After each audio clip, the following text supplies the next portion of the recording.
Gusto mo bang ipa-repair ang iyong cellphone? Kasi nga nagloko ito. Kagaya ng bigla na lang magta-type siya ng mga letters kahit man natin ginagalaw. Bigla namang mag-exit, nag-open tayo ng apps. Bigla na lang itong mag-restart tuwing ginagalaw natin ang ating phone. Ngayon kaibigan, tuturuan kita kung paano i-repair ang ating cellphone na hindi ka na gumastos at pumunta sa technician at mapirahan ka pa nila. Interesado ka sa ating video,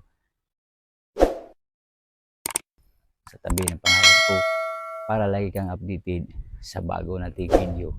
Tara, sundan niyo po ako.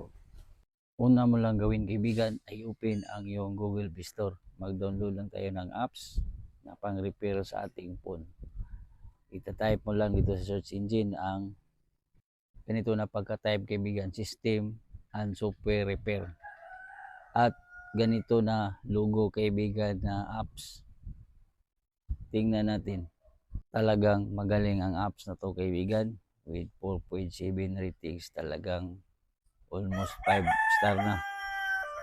At makikita natin sa kanyang mga comment na nakakatulong talaga ang apps na to para ma-repair ang system at software ng ating phone at hindi ka na pumunta sa technician at mapirahan ka pa nila.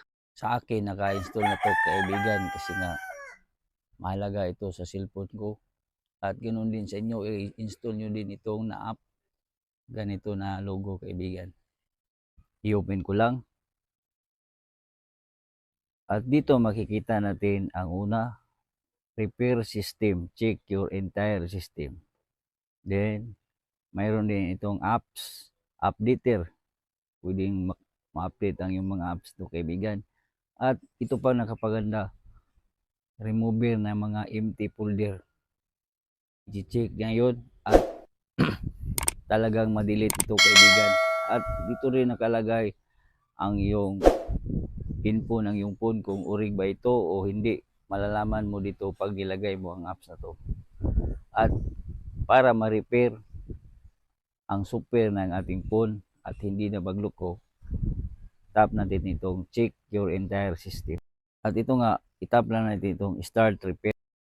At makikita natin kaibigan na nagraran ang ating apps at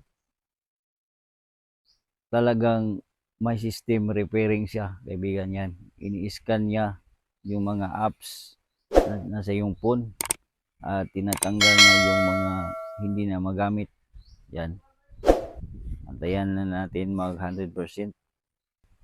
Successfully, tap lang natin remove empty folder. Yan. Makikita po natin na binubuksan niya yung mga folders dun sa ating cellphone at nire-remove niya ito. Magaling talaga ang apps na to.